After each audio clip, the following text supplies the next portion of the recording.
আসসালামু আলাইকুম গাইস, আপনারা কেমন আছেন? আশা করি আল্লাহর রহমতে ভালো আছেন।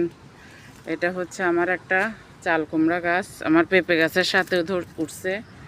যেখানে একটা পেঁপে গাছ আছে, পেঁপে গাছের সাথে নিচে দিয়ে আমার এই চাল কুমড়া গাছটা উঠছে।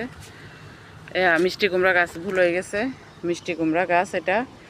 এই লতা বের হচ্ছে, আমি একটা লাঠি দিয়ে দিছি, গাছটা বাইতেছে মাশাআল্লাহ সুন্দর।